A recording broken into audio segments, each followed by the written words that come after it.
हमारे चैनल को सब्सक्राइब करें और बेल आइकन दबाएं। फिर सुलझने के बजाय उलझती जा रही है सर। केस और भी कॉम्प्लिकेटेड और चैलेंजिंग होता जा रहा है। हर मुजरिम यही सोच के जुर्म करता है जो बहुत शातिर है, बचता रहेगा, कभी पकड़ा नहीं जाएगा। और मासूमों की चीखें, उनका दर्द हमेशा इस कायनात में गूंजता रहता है। सच को चाहे कब्र में दफना दो या चिता की आग में झुलसा दो, पर सच की एक नियति है, वो हर कब्र से निकलकर, हर चिता से उठकर एक ना एक दिन सामने आता जरूर है। स्वाहा स्वाहा स्वाहा। अपने हथेली को काट के अपने खून की आहुति देना।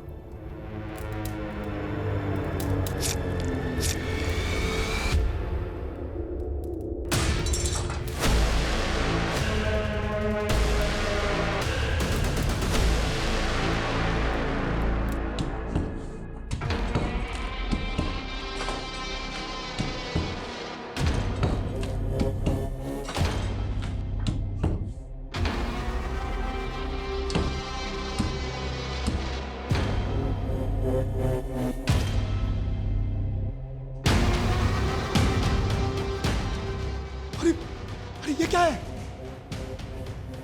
ये तो कंकाल है। वही तो।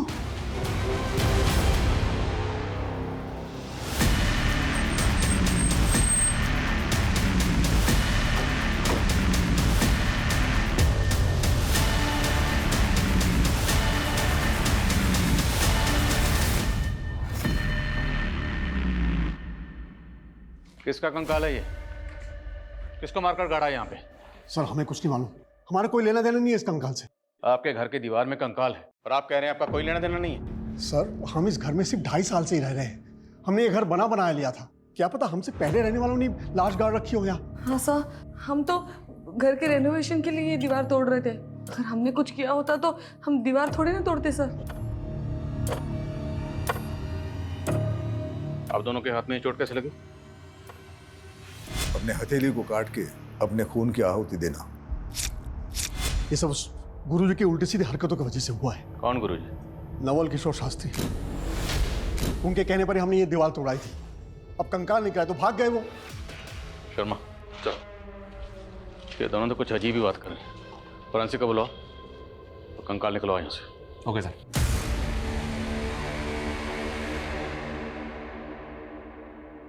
पूनम, पूनम, थोड़ी देर ये पढ़ाई छोड़ दे और चाय नाश्ता कर ले। पढ़ाई में ऐसे खो जाती हो ना, तुम्हें खाने पीने का बिल्कुल ध्यान नहीं रहता। लो खाओ। हुआ क्या बताऊं, इस इकोनॉमिक्स ने ना होश उड़ा रखे मेरे। पिछली बार ग्रेड्स कम आए थे ना, तो मैंने ठान लिया था कि इकोनॉमिक्स में तो मुझे टॉप करना है, इसीलिए। तुझ जैसी लगन हो ना, जिंदगी में कोई पीछे रह ही नहीं सकता। लेकिन आज भी तू मुझे बुआ बुआ बोलती है, माँ नहीं बोल सकती। बुआ? कैसी बातें कर रही हो आप, तो माँ से बढ़कर हो। चलो ठीक है, अब से मैं आपको माँ ही कहूंगी। अच्छा चल जल्दी से नाश्ता कर ले, मैं बाजार जाके सब्जी लेकर आती हूँ।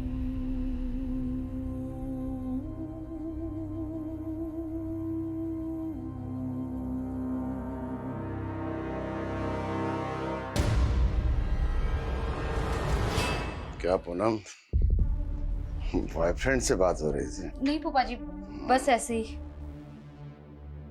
क्या है ना कि मैं बहुत फ्रैंक हूँ।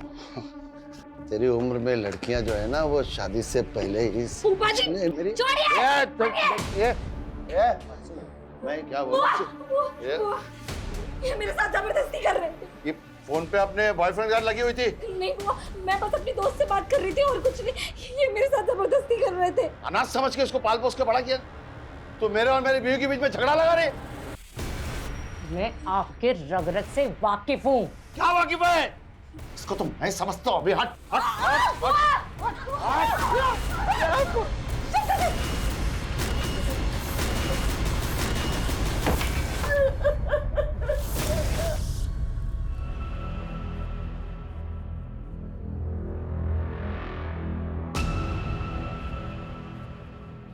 आप लोग इस घर में नहीं रह सकते। मैं घर सील करना होगा जब तक जांच पूरी नहीं होती। मेरा भाई यही नजदीक में रहता है, हम वहाँ चले जाएंगे।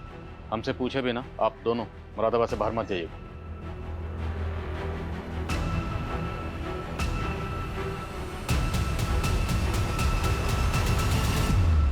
मेरी जिंदगी नर्क बना दी तुमने, अब और नहीं। देखिए, मैं एक वास्तु विशेषज्ञ हूं। नीलू के घर की वो दीवार मुझे वास्तु के हिसाब से ठीक नहीं लगी, उचित नहीं थी, इसलिए तुड़वा दी। अब उसमें कंकाल निकल आया, उसमें मेरा क्या दोष है? और इस दीवार को तोड़वाने के लिए जो आप लेबर लेकर गए थे, हमने सुना वो सब आपके चेले थे। बिल्कुल, हमारे चेले थे। नीलू और उसका पति भी आपके भक्त हैं, लेकिन अब वो सारा दोष आप ही पे मर रहे हैं। उनका कहना है कि आप पहले से जानते थे कि दीवार में कंकाल है। हम कैसे जान जाएंगे कि उसमें कंकाल था? अगर जानते तो तुड़वाते क्यों? वो तो मुझे दिव्य ज्ञान से आभास हुआ था कि उस दीवार में कुछ अनिष्ट है, और उसी दिव्य ज्ञान से हमें आभास हुआ है कि नीलू के भाई अविनाश की दाढ़ी में तिनका है। आचार्य जी, दाढ़ी को साइड में रखिए, स्पष्ट शब्दों में बताइए क्या कहना चाहते हैं। नीलू का भाई उस दीवार को गिराने का विरोध कर रहा था।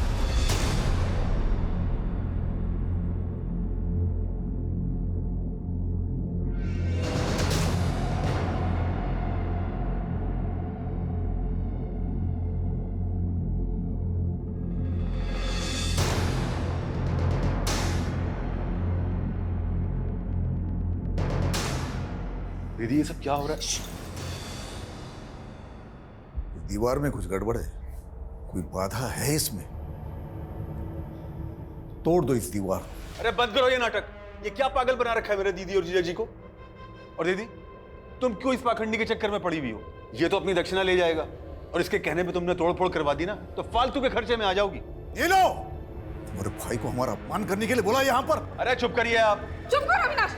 अगर गुरुजी के खिलाफ एक शब्द भी बोला ना तो मुझसे बुरा कोई नहीं होगा। चुप। आपने भी कुछ हम उल्टे सीधे काम नहीं किए। हवन में नीलू और उसके पति को हाथ काटकर खून डालने के लिए कहा। क्या नौटंकी थी वो?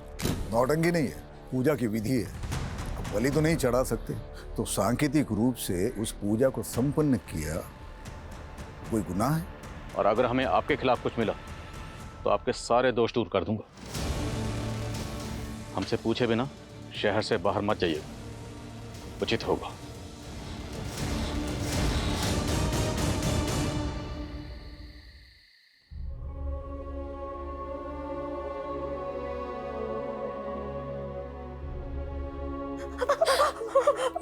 मेरी वजह से रोज आपको फूफा जी मारते हैं। इससे जब मैं कहीं चली जाती हूँ, सच में तू कहीं नहीं जाएगी, और मेरे रहते हुए आदमी तुझे हाथ भी नहीं लगा सकता। वाह शांति, वाह, कितनी महान है तू। हाँ, बहुत महान है। गैरों को भी अपना बना लेती है तू, लेकिन मैं किसी पे एहसान करता हूँ तो पूरा वसूल करता हूँ। अरे इसी कर्म के वजह से ना भगवान ने कभी अपनी औलाद नहीं दी हमें। तेरे को उसको बेटी बनाने का है ना, बनाओ। पर तुम दोनों को इधर चैन से रहने गए तो मेरी बात मान लो, घर की बात घर में ही रहेगी। हट हट हट हट। मेरी बात अगर दोबारा इसे हाथ लगाए ना तो मैं तुम्हें अंदर करवा दूंगी। मेरे को अंदर कराएगी तू? जिंदा रहेगी तो अंदर कराएगी ना। बोला था ना दीदी, उस गुरुजी के चक्कर में दीवार मत गिरवाओ।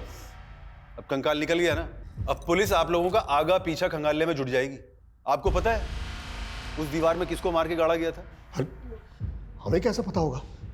अरे हमको तो हमारे घर से निकाल दिया पुलिस वालों ने, पूरा घर सील कर दिया उन्होंने। घर तो सील करेंगे ही, और अब आप लोग यहाँ रहोगे तो पुलिस वाले यहाँ भी आएंगे। यानी तू कहना क्या चाहता है? हमारे बुरे वक्त में हमें अपने घर में भी नहीं रखेगा? अरे जीजा जी, कैसी बातें कर रहे हैं आप रहो ना आराम से जब तक रहना है। बल्कि मैं एक काम करता हूँ, आप लोगों के लिए कृतिका का कमरा साफ करवा देता हूँ।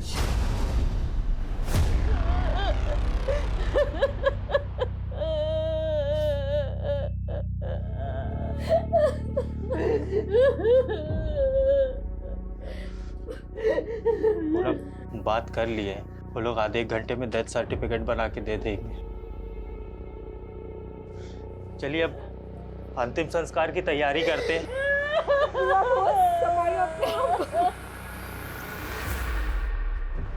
डिटेल पोस्टमार्टम रिपोर्ट के हिसाब से जो कंकाल हमें लक्ष्मी सदन में मिला वो कंकाल किसी लड़की का जिसकी उम्र 20 से 30 साल के बीच में रही होगी। हालांकि मौत कब हुई होगी डॉक्टर इसका सही से पता नहीं लगा पाए, पर उनका अंदाजा है कि मौत 2 से 3 साल पहले हुई होगी। सर मनोज कह रहा था कि वो और उसकी वाइफ लक्ष्मी सदन में कुछ 2.5 साल पहले रहने आए थे, लेकिन अगर उन्होंने ऐसा कुछ किया होता तो वो दीवार तुड़वाते ही क्यों? लेकिन वो बाबा नवल किशोर, उसकी बातें भी कम उल्टी पुल्टी नहीं, किसी को भी क्लीन चिट नहीं दे सकती। और ये भी पता करो कि लक्ष्मी सदन में मनोज और नीलू से पहले कौन रहता था। सर पता चला है कि नीलू के भाई अविनाश की बेटी पिछले 2.5 साल से गायब है। अविनाश की बेटी? ये लड़की अविनाश की सगी बेटी नहीं थी सर। अविनाश और उसकी बीवी ने कृतिका को गोद लिया था। अविनाश की बीवी तो काफ़ी पहले गुजर गई थी, लेकिन 2.5 साल पहले तक कृतिका अविनाश के साथ ही रह रही थी। और सर लक्ष्मी सदन के कुछ नेबर्स के साथ भी बात की मैंने। एक नेबर ने बताया कि नीलू और मनोज 2.5 साल पहले घूमने के लिए आए थे। उस दौरान अविनाश का वहाँ काफ़ी आना जाना था। और सर अविनाश ने अभी तक सबको यही कहा है कि उसकी बेटी कृतिका 2.5 साल पहले किसी लड़के के साथ भाग गई थी। तो क्या ये केस ऑनर किलिंग का केस है? और लक्ष्मी सदन की दीवार में हमें जो कंकाल मिला, क्या वो कंकाल अविनाश की बेटी कृतिका का है? कुछ भी बोले जा रहे हैं आप। अब जबरदस्ती उस कंकाल को कृतिका का बता रहे हैं। आप तो चाहते ही नहीं थे कि दीवार टूटे, क्योंकि दीवार टूटती कंकाल बाहर आता और आपका राज भी। अरे सर, मेरी बेटी जिंदा है। कहाँ है कृतिका? यही तो मालूम नहीं है कि वो उसे बहकाकर ले कहाँ गया है। कौन? किसकी बात कर रहे हैं? समीर यहीं पास के इलाके में अपनी चाची के साथ रहता था। वही मेरी बेटी को बहका रहा था।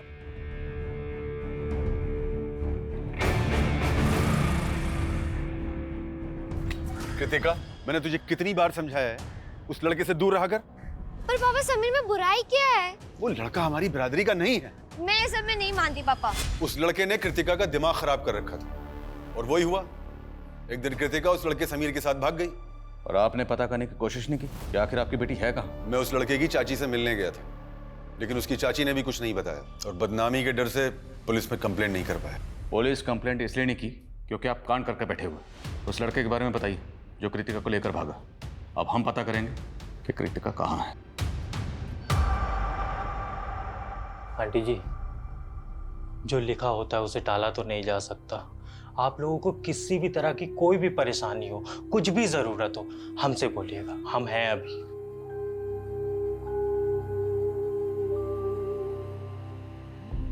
मुझे अपनी परवाह नहीं है गणेश बेटा। मुझे तो बस पूनम की चिंता हो रही है। वो इस घर में अपने फूफा के साथ सुरक्षित नहीं थी। आंटी जी, आप एक काम करिए, आप हमारी शादी पूनम से करवा दीजिए। ये क्या बोल रहे हो गणेश? पूनम, हम जानते हैं तुम हमारी दूर की मौसी की बेटी हो, पर आंटी जी हमारी मम्मी भी तो यही चाहती थी कि हमारी और पूनम की शादी हो जाए। पूनम, हमारी मम्मी ना बुआ जी से बात भी करने वाली थी, पर उसके पहले ही उनका देहांत हो गया। गणेश, पर गणेश सही कह रहा है बेटा। देखो, तुम दोनों एक दूसरे को बचपन से जानते हो। मुझे ऐसा लगता है गणेश से बेहतर तुम्हारे लिए कोई लड़का हो ही नहीं सकता।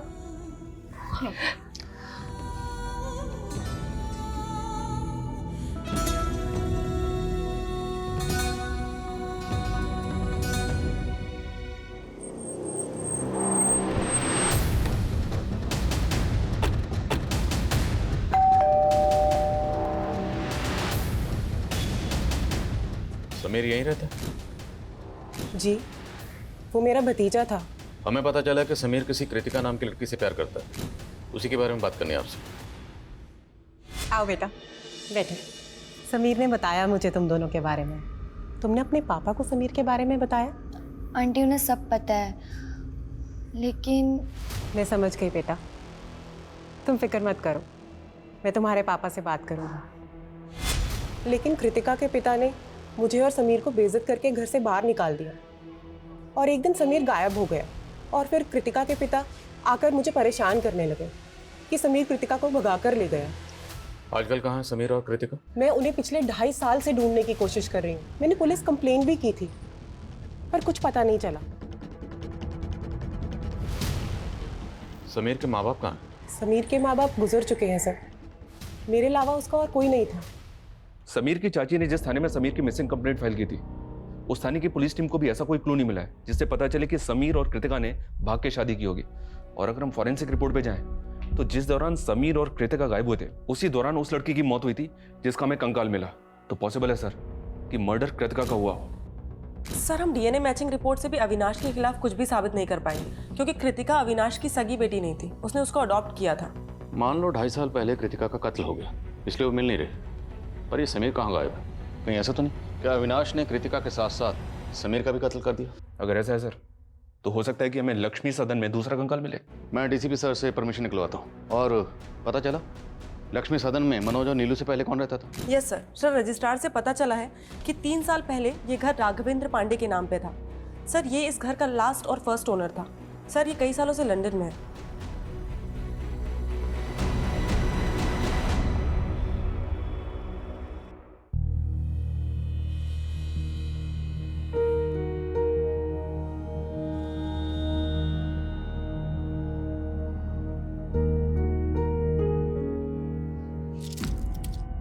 तुमने शराब पी रखी है?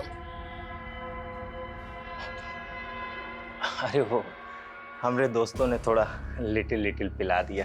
तुमने मुझे पहले क्यों नहीं बताया कि तुम शराब पीते हो? अरे इसमें बताना क्या है, जमाना पीता है भाई। जमाना पीता हो चलेगा, लेकिन मुझे बिल्कुल पसंद नहीं है। तुम्हें मालूम है ना, इसी की वजह से फूफा जी ने मेरे साथ। अरे तो हमने तुमको बचा लिया ना तुम्हारे फूफा जी से। चलो अब हमारा मूड मत ऑफ करो, आज हमारी फर्स्ट नाइट है भाई। गणेश छोड़ो।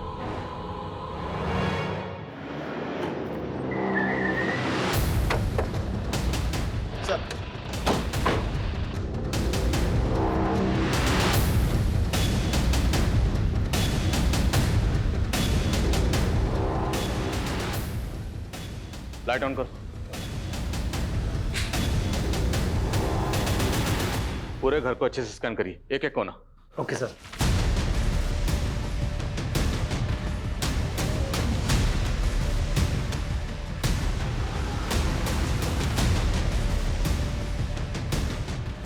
सर, कुछ नेबर्स ने बताया 2.5 साल पहले इस घर में एक मेड काम करती थी जो अचानक से गायब हो गई।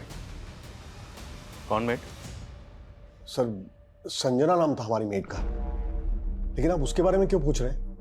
हमें पता चला है कि आप उसके साथ कुछ अच्छा बर्ताव नहीं करते थे। मेरी जिंदगी नर्क बना दी तुमने। अब और नहीं, मैं सब कुछ खत्म कर दूंगी यार। तकरीबन 2.5 साल पहले उसने मोहल्ले में तमाशा किया था।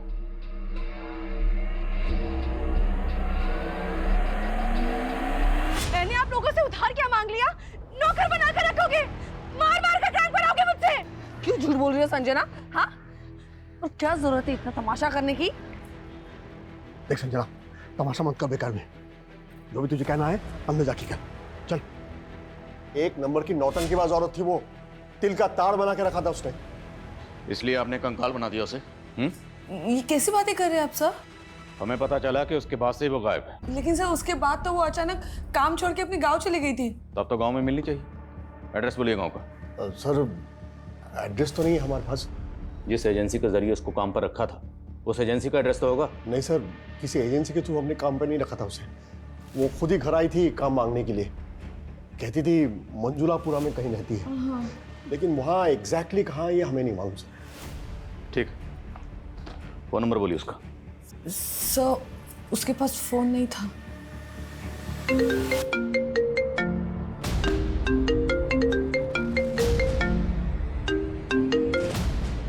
हेलो,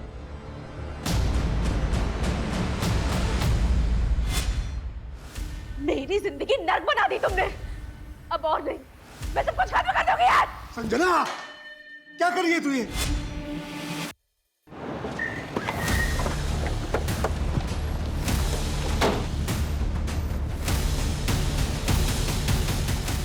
सर, एक डाउट है।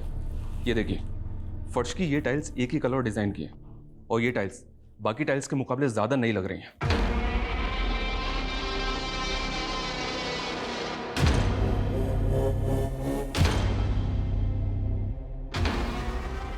बताओ।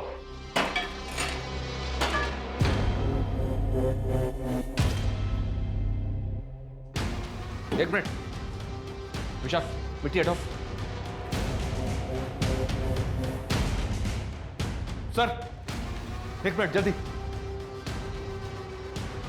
ये देखिए सर, एक और कंकाल।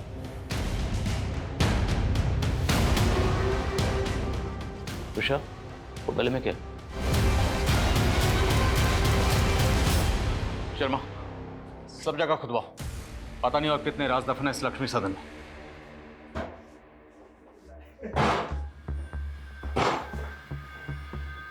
हमारी पत्नी। अरे घूर क्या रही हो? है? उनसे शादी करके भी ना हमको जबरदस्ती करनी पड़ती है। ये हमको वो सुकून देगी जो तुम हमको जिंदगी में कभी नहीं दे सकती। मैंने कभी सोचा भी नहीं था गणेश कि तुम ऐसे निकलोगे।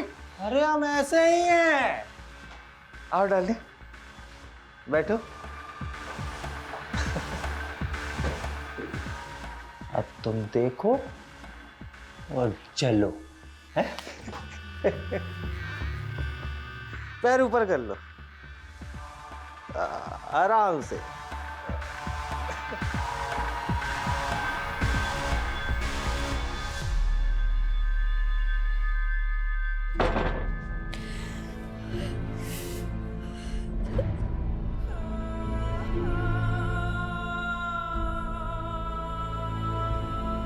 पूनम, कैसी है तू? हाँ? अरे मैं यहीं से जा रही थी, मैंने सोचा तुझे और दामाद जी को। तू रो क्यों रही है? क्या हुआ? उठ, उठ, तेरी इतनी हिम्मत? हाँ? मेरी बेटी को ऐसा किया मुझे कैसे दे सकती? बुढ़िया! ये मेरी माँ पे हाथ उठाया। तुझे तो मैं बताती हूँ, तू रुक, तू छोड़ना मत। सर, एक कंकाल को एग्जामिन करने के बाद पता चला है कि ये कंकाल 18 ईयर्स एंड अबव किसी लड़के का है सर। क्या? तो डॉक्टर, क्या लड़के की मौत भी उसी दौरान हुई होगी जिस दौरान लड़के की मौत हुई, जिसका कंकाल हमें लक्ष्मी सदन की दीवार में मिला? हो सकता है सर, मैं आपको डिटेल रिपोर्ट जल्दी सेंड करता हूँ। ये चेन हमें कंकाल पे मिली थी। क्या समीर ऐसी चेन पहनता था? मैम, मुझे ठीक से याद नहीं आ रहा है, पर आप ये सब क्यों पूछ रही हैं? देखिए, हमें लगता है कि कृतिका के साथ साथ समीर का भी मर्डर हुआ है। पहले आप मुझ पर कृतिका के मर्डर का इल्जाम लगा रहे थे, अब दूसरा कंकाल मिल गया तो समीर समीर कर रहे हैं। क्या सबूत है कि दोनों कंकाल समीर और कृतिका के हैं? अबे ओए, सबूत तो इस बात के भी नहीं मिले कि समीर और कृतिका जिंदा हैं। सर, मैं कह रहा हूँ कि मैंने उन्हें नहीं मारा है। आप मेरा यकीन क्यों नहीं करते? हम यकीन नहीं करते, तोड़ाई करते हैं जब तक मुजरिम सच नहीं बोलता। अभी तक आपकी मेट संजना का कुछ पता नहीं चला, हम उसे ढूंढ ही रहे हैं, और अब लक्ष्मी सदन में दूसरा कंकाल मिला। अब ये तो कहना मत कि आप लोग इस बारे में कुछ जानते ही नहीं। सर, हम सचमुच कुछ नहीं जानते। आप बेकार में हमें और अविनाश को परेशान कर रहे हैं सर। एक मिनट सर, आपने किचन में खुदाई की थी ना? और कंकाल भी आपको वही मिला ना? जी सर, अब तो मुझे पूरा यकीन है सर कि ये काम जरूर उन लोगों का है जो हमसे पहले वहां रहते थे, क्योंकि जब हम वो घर देखने गए थे तब हमने भी देखा था कि किचन की टाइल्स अलग अलग है, और हमने इसके बारे में एजेंट को भी बोला था। कौन एजेंट? शेखर यादव सर। राघवेंद्र पांडे ने उसी एजेंट को घर की चाबी दे रखी थी। ये देखिए सर,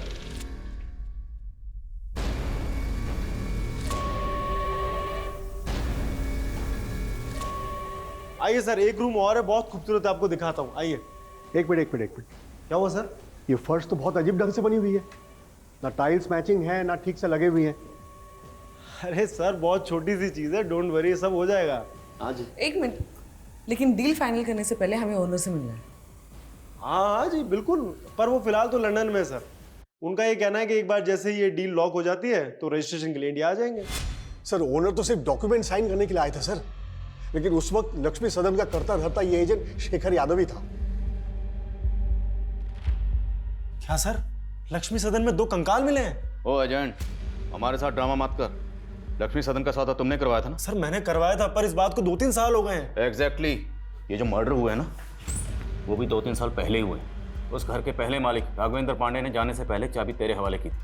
लक्ष्मी सदन की चाबी 24 घंटे तेरे पास रहती थी, और जहाँ किचन में कंकाल मिला है वहाँ की टाइल्स बदली गई, और मनोज और नीलू ने तुझे इस बारे में बताया भी था। नहीं नहीं सर, मुझे इस बारे में कुछ नहीं बताया था सर। हो सकता है ये मनोज और नीलू ने ही टाइल्स वाइल्स बदल दी हो, या हो सकता है ये फर्स्ट ओनर और सेकंड ओनर ने ये सब कांड किए हो।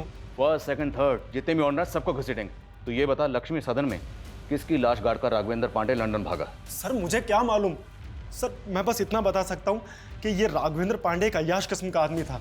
उसने मुझे लंदन जाने से पहले करीब 3.5 साल पहले अपना घर बेचने के लिए कहा था।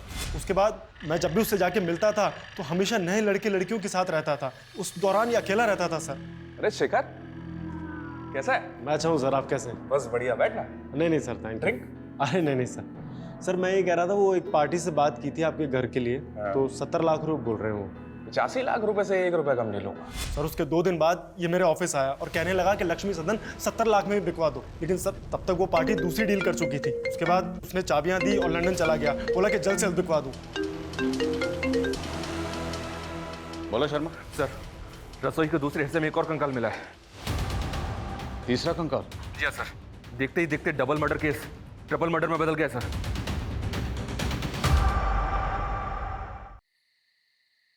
तुमसे बात करके ना मैं सब कुछ भूल जाती हूँ। मेरे सारे दुख, सारी परेशानियाँ सब एकदम से गायब हो जाते हैं।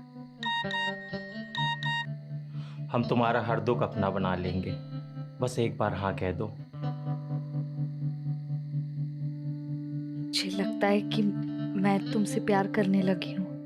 रिपोर्ट से साफ है कि पहला कंकाल 20 से 30 साल की लड़की का है, दूसरा 20 से 30 साल के लड़के का, और तीसरा 3 से 5 साल के बच्चे का।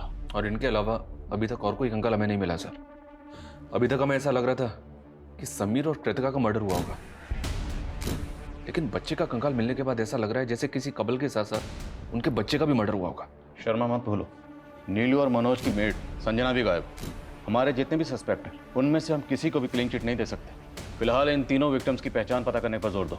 एक बार इनकी पहचान हो गई तो इस केस की चाबी हमारे हाथ में होगी। मैं कम इन सर? कम इन। सर मैंने लक्ष्मी सदन के पहले ओनर के बारे में पता किया है। राघवेंद्र अपनी बीवी नेहा और 5 साल के बेटे के साथ रहता था। सर उनका एक सर्वेंट भी था। सर लोगों का कहना है कि राघवेंद्र की अय्याशी की वजह से उसकी वाइफ से उसका बहुत झगड़ा होता था। शर्म करो राघव, एक बेटा है हमारा और तुम्हारी अय्याशी की खत्म ही नहीं होती। ज्यादा चिल्लाने की जरूरत नहीं है, वरना क्या कर लोगे? क्या सादी क्या कर रहे हो? अब तू ज्ञान देगा मुझे, तू ज्ञान देगा मुझे, तू देगा ज्ञान। सर 3.5 साल पहले राघवेंद्र के बीवी, बेटा और नौकर तीनों गायब हो गए। राघवेंद्र ने लोगों से कह दिया कि नौकर गांव चला गया और उसकी बीवी का किसी से एक्स्ट्रा मैरिटल अफेयर था, तो वो अपने बच्चे को लेकर उसके साथ भाग गई। तो क्या ये तीनों कंकाल राघवेंद्र की बीवी, बच्चे और उसके नौकर के भी हो सकते हैं?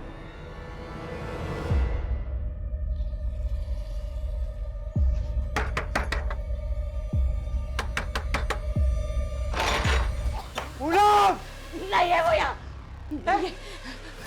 कहाँ है तो वो? नहीं बताऊंगी। नहीं बताएगी? नहीं बताएगी तू? ठीक है राघवेंद्र जी, जरूरत पड़ी तो आपको फिर कॉल करूंगा। Thank you. इस राघवेंद्र को इंडिया बुलाना आसान नहीं होगा। कोर्ट से इसके प्रत्यर्पण की अर्जी हासिल करने के लिए हमें कोर्ट में अपनी दलीलें मजबूत करनी होगी। इस एजेंट शेखर को बुला, क्योंकि राघवेंद्र के लंदन जाने के बाद शेखर ने ही लक्ष्मी सदन में रेनोवेशन का काम करवाया था। सर मैंने सिर्फ कॉन्ट्रैक्ट दिया था रेनोवेशन का, मैं तो उस वक्त वहां रहता भी नहीं था सर। सर मुझे लगता है कि ये रेनोवेशन करने वालों ने ये कांड किया है। रेनोवेशन का कॉन्ट्रैक्ट किसे दिया था? सर माला शर्मा। सर हमने एकदम बेस्ट क्वालिटी का मटेरियल यूज किया है, ऐसे कैसे डैमेज हो गया? चिल्लाओ मत, हमने पूरी कमिटमेंट के साथ हमारा काम किया है। अब मेरी पेमेंट में से 1% भी काटा ना तो 100% वसूलूंगी, समझे? You don't know who I am. And Rohit, you कितनी बार कहा है तुमसे, अगर मटेरियल में मिलावट करो तो ऐसे करो कि किसी को पता ना चले।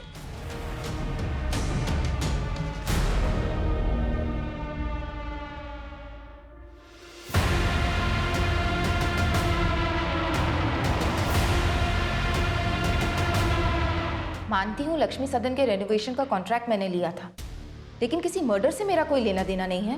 तो इतना तो मानती है ना कि लक्ष्मी सदन में आपने रेनोवेशन किया था? किचन की टाइल्स, दीवारों का टेक्सचर, ये सब आपने वहाँ पर चेंज किया। किचन और दीवार में कंकाल कहाँ से आए? मैंने कोई तोड़फोड़ नहीं करवाई थी सर, बस वास्तु के हिसाब से थोड़ा बहुत ऑल्टरेशन करवाया था। लेकिन बाबा नवल किशोर जो खुद वास्तु एक्सपर्ट है, उनका कहना है कि उस घर में वास्तु दोष था। नवल किशोर बाबा? आप जानती हैं उसे? जी, उनसे मैं वास्तु की टिप्स लेती हूँ और लक्ष्मी सदन के लिए भी उन्होंने सजेशंस दिए थे। रेनोवेशन के दौरान वहाँ कौन कौन आता था? मेरे वर्कर्स, मिस्त्री, कारपेंटर, पेंटर, उनके ठेकेदार के पास वहाँ की चाबी रहती थी। और बाबा नवल किशोर भी वहाँ विश्वकर्मा पूजा और यज्ञ के लिए आ रहे थे। देखिए, मेरा किसी भी हत्या से कोई लेना देना नहीं है। जैसे माला मेरी भक्त है, वैसे नीलू भी मेरी भक्त है। ये तो सारा होनी का खेल है। आचार्य जी, ज्ञान बांटना बंद करिए। अगर हमें बाद में पता चला ना कि आपने कुछ भी छुपाया था या झूठ बोला था, तो इतना याद रखना, यहाँ पर हम इस डंडे से ज्ञान बांटते हैं। सुनिए, ये पुलिस वाले हमारी मेड संजना का भी पता लगा लेंगे, ये तो मैंने सोचा ही नहीं था। अच्छा, तो ये तुम दोनों का कांड था? अपनी मेड को मार के घर में गाड़ दिया और पुलिस मेरे पीछे पड़ी हुई है। तो तू कौन सा कम है? 2.5 साल पहले हम जब 2 महीने के लिए घूमने गए थे, तभी तेरी बेटी और उसका वो लफंगा दोस्त, क्या नाम है उसका, दोनों गायब हो गए थे ना। तूने ही दोनों को मार के गाड़ दिया होगा। एक तो मैंने तुम दोनों को घर में रहने की जगह दी और मुझ पे ही चढ़ रहे हो। चलो देख लो दीदी, चलो चलो, मैंने बहुत बड़ी गलती की। अविनाश, तुम्हें अपने घर में रहने नहीं चाहिए। अविनाश, जाओ यहाँ से। जिस वक्त लक्ष्मी सदन में रेनोवेशन का काम चल रहा था, उस वक्त बाबा नवल किशोर के अलावा माला के 3 ठेकेदारों के पास भी लक्ष्मी सदन की चाबी रहती थी। मिस्त्री राज, कारपेंटर योगेश और पेंटर मुन्ना, तीनों को हाजिर करो। सर।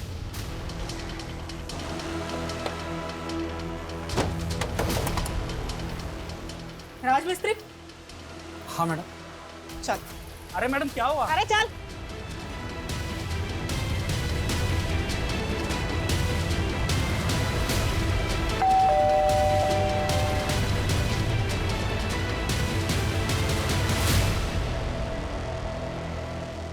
कृतिका,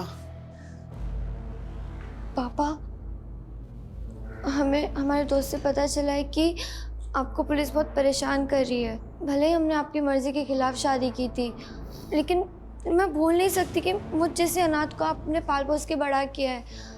इसीलिए हमने फैसला किया है कि हम पुलिस की गलतफहमी दूर करेंगे।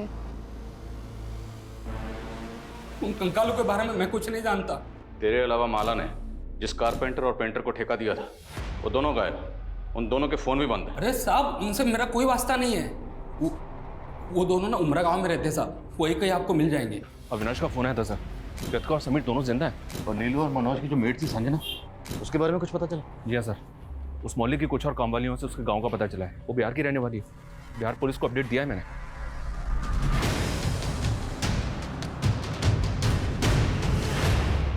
सर, मुझे पता चला कि आप लोगों ने मुझे इंडिया बुलाने के लिए कोर्ट से एक्सट्रेडिशन रिक्वेस्ट फाइल की है, और मैं नहीं चाहता कि इस वजह से मेरी यूके सिटीजनशिप में कोई खतरा पैदा हो। इसीलिए आपकी गलतफहमी दूर करने के लिए मैं खुद यहाँ चला आया। बहुत बहुत शुक्रिया जो आप इतनी दूर से हमारी गलतफहमी दूर करने के लिए खुद यहाँ तशरीफ लाए। अब ये बताइए कि आपकी बीवी, बेटा, नौकर गायब है, करेक्ट? लक्ष्मी सदन जहाँ आप पहले रहते थे, वहाँ से हमें 3 कंकाल मिले। पहला कंकाल दीवार में और बाकी 2 कंकाल किचन की फ्लोर के अंदर। शर्मा। सर, ये दीवार तो छत की लोड बेयरिंग दीवार थी। मतलब अगर इसको कोई तोड़ देगा तो छत कभी भी गिर सकती है, और अगर इसको तोड़कर किसी ने किसी को गाड़ा है तो मतलब वो कोई जानकार आर्किटेक्ट ही होगा। आपके एजेंट शेखर ने माला शर्मा नाम की आर्किटेक्ट को इसका कॉन्ट्रैक्ट दिया था, आप तो जानते होंगे। नहीं सर, मैं माला को तो नहीं जानता, और सर मेरा इन स्केलेटन से कोई लेना देना है नहीं। लेकिन आपका अपनी बीवी और बच्चे से तो लेना देना है ना? आपकी बीवी, बच्चा और नौकर कहाँ गए? सर एक्चुअली जब से वो लोग मुझे छोड़ के गए हैं, मैंने उन्हें ढूंढने की कभी कोशिश की नहीं। अगर आप चाहें तो मैं नेटिव एड्रेस दे सकता हूँ अपनी बीवी और नौकर के। हमने कुछ नहीं किया साहब, हमने कुछ नहीं किया साहब।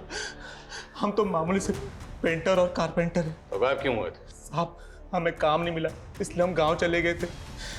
अब जब पूछ रहा हूँ उसका सच सच जवाब देना। तुम दोनों ने लक्ष्मी सदन में तकरीबन 25 दिन काम किया था ना? जी साहब, किया था। उस दौरान तुम लोगों को ऐसा कुछ लगा या ऐसा कोई शख्स वहां आया था जिस पर तुम लोगों को शक हो कि वो ये कांड कर सकता था? सर, हम तो शाम 7 बजे काम खत्म करके चले जाते थे, लेकिन एक दिन लेट हो गया तो हमने देखा कि माला मैडम अपने दोस्त के साथ आई थी। माला मैडम वहाँ आए दिन आती थी, अपने दोस्त के साथ ड्रिंक करती थी। साहब, इसके अलावा हमें कुछ नहीं पता सर। माला के एक एक दोस्त के बारे में पता करो, हो सकता है उसका अपना किसी दोस्त के साथ पंगा हो और ये माला इन मर्डर्स में शामिल हो। और ये भी चेक करो क्या माला के बैकग्राउंड में कोई ऐसा है जो गायब है। और माला के तीनों ठेकेदार, उन सब की बैकग्राउंड पता करो। सर, खबरी का कॉल है। हेलो, ठीक है, उसे यहाँ ले आओ। सर, मनोज और नीलू की मेट संजना का पता चल गया है। गुड। साहब, नीलू और मनोज जी बहुत टॉर्चर करते थे साहब। उनसे उधार क्या नहीं लिया, गुलामी बना लिया था उन्होंने। इसलिए मैं तंग आकर खुद ही मरना चाहती थी। मेरी जिंदगी नर्क बना दी तुमने। अब और नहीं, मैं सब कुछ खत्म कर दूंगी यार। संजना, पागल हो गई क्या? क्या कर रही है तू ये?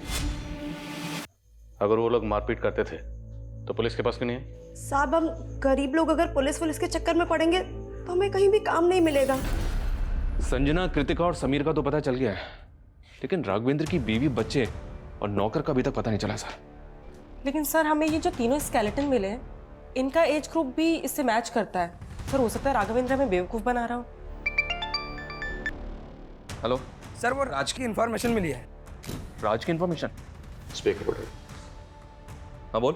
1.5 साल पहले बरेली की पुलिस ने उसे किसी केस में उठाया था। क्या केस था वो? सर, वो तो मालूम नहीं, लेकिन पास की बस्ती में एक विधवा औरत रहती है अपने 2 बच्चों के साथ। वहाँ भी उसका आना जाना था सर। शर्मा, पता करो बरेली के कौन से थाने की पुलिस राज को उठाकर ले गई। राज को हाजिर करो।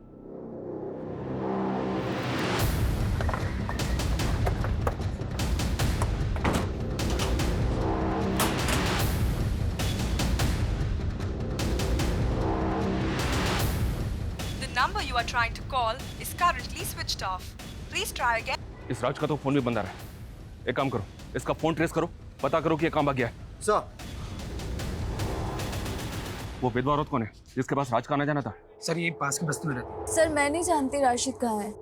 और उसका नाम तो राज है ना? सर, उसका असली नाम राशिद है, लेकिन सब उसको राजा बोलते हैं। आपका राशिद से क्या रिश्ता था? मैं एक विधवा औरत हूँ, 2 बच्चों की माँ हूँ। कुछ पैसों से मेरी मदद कर देता था और मुझे लगा था कि वो मुझसे शादी करेगा, पर सर उसने तो किसी और से शादी कर लिया। किससे शादी कर? सर, कोई थी बदचलन औरत। सर, राशिद से शादी करके उसी के भाई से चक्कर चला के भाग गई। जी, 1.5 साल पहले एक केस के बारे में पूछताछ करने के लिए हमने राज को तलब किया था। किस केस के बारे में? उस वक्त हमें एक मर्डर केस लग रहा था। शांति नाम की एक औरत अपने घर में लटकी हुई मिली थी। जब हमने इंक्वायरी की तो पता चला कि शांति की एक मुंह बोली बेटी थी, पूनम। उस वक्त तो पूनम का कुछ पता नहीं चला, लेकिन बाद में पता चला कि पूनम ने गणेश नाम के किसी आदमी से शादी की थी। सर, पूनम तो हमको 8 साल पहले ही छोड़ के चली गई थी। हमने सुना तो उसको मारता पीटता था। एक बार तूने शांति को भी मारने की कोशिश की थी। नहीं सर, उस दिन हम पूनम के घर पूनम को वापस लेने के लिए गए थे, पर उसकी बुआ ने हमको बताया ही नहीं कि उनने पूनम को कहाँ भेज दिया है। जब हमने पूनम का सोशल मीडिया खंगाला तो पता चला कि वो वहाँ पर राज से टच में थी। जब हमने राज से पूछताछ की तो उसने बताया कि उसकी और पूनम की शादी हुई थी, लेकिन पूनम राज के भाई शाहिद के साथ भाग गई थी। उसी वक्त इस केस की पोस्टमार्टम रिपोर्ट आ गई, जिससे कंफर्म हो गया कि ये, तो हमने केस बंद कर दिया। तो आपको राज के भाई शाहिद और पूनम के बारे में कुछ पता नहीं चला वो कहाँ? जी नहीं, लेकिन हमें ये ज़रूर पता चला कि राज और पूनम का 3-4 साल का एक बेटा था और पूनम उसे भी अपने साथ ले गई थी। मुझे लगता है ये राज ही है जो तीनों कंकालों का रहस्य जानता है।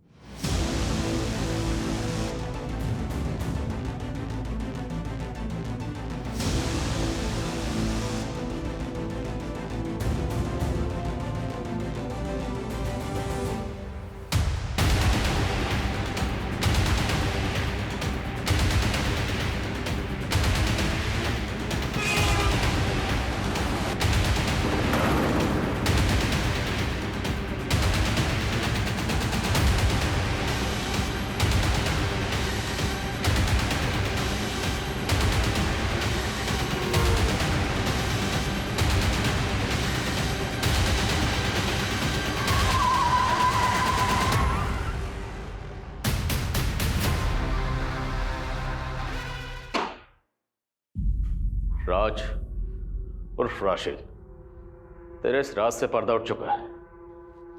तेरा डीएनए 2 कंकालों से मैच हो चुका है। पहला कंकाल है तेरे भाई शाहिद का, और दूसरा तेरे बेटे का, और तीसरा पूनम का। सोशल मीडिया पर रिक्वेस्ट भेजी थी साहब मैंने उसको, उसने तुरंत एक्सेप्ट कर ली। फिर धीरे धीरे चैटिंग शुरू होने लगी, फिर मैं उसके दिल का राजा बन गया। शादी करने के लिए तैयार हो गई साहब मेरे साथ। लेकिन उसको ये धक्का बर्दाश्त नहीं हुआ था कि मैं राज नहीं राशिद हूँ। कुछ ही दिनों बाद मुझे पता चला कि उसका मेरे भाई शाहिद के साथ चक्कर चल रहा है। मेरे से मन नहीं भरता तेरा, मेरा भाई चाहिए तुझे। मैंने तुम्हारे भाई से थोड़ी सी बात कर ली, इसका मतलब कुछ भी निकालोगे क्या? शर्म आनी चाहिए तुझे राज। अरे 4 साल का बच्चा है तेरा और पूनम का, भाई पे शक कर रहा है। उनको दिखाने के लिए मैंने उनके झूठ पे भरोसा कर लिया साहब, लेकिन अंदर से बदला लेना था ना। और उस टाइम पे मुझे लक्ष्मी सदन का ठेका मिल गया था, और उस दौरान मेरे बेटे का बर्थडे आया। सही मौका मिल गया था मुझे, तो फिर वो लोग यहाँ आए, फिर मैंने बर्थडे का केक काटा। उसके बाद मैंने उनके कोल्ड ड्रिंक में जहर मिला दिया।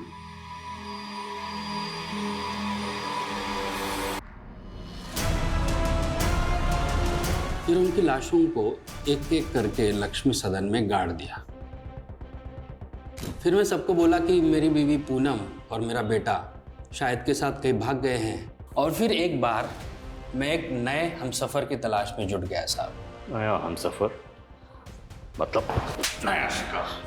शर्मा, आशिक का जनाजा है, जरा धूम से निकलना चाहिए। सर, राघवेंद्र की बीवी, बेटे और नौकर के बारे में पता चल गया। उसका नौकर तो गांव में है, लेकिन सर उसकी बीवी नेहा, सर वो किसी के साथ भागी नहीं है, बल्कि वो दिल्ली में टीचर की नौकरी करके अकेले अपने बेटे की परवरिश कर रही है। That's great. जब कोई औरत रिश्तों में धोखा खाने के बाद अपनी इज्जत, अपनी सेल्फ रिस्पेक्ट और अपने स्वाभिमान की परवाह करते हुए आगे बढ़ती है, पुरानी बातों को पीछे फेंक कर मूव ऑन करती है, तो वही फैसला उसके लिए सही होता। पूनम राशिद को सोशल मीडिया पर मिली, पर राशिद की सच्चाई जाने बिना उसने आंख बंद करके राशिद पे यकीन किया और उसके फरेब का शिकार हो गई। For more updates, subscribe to our channel, click the show links and enjoy watching the videos.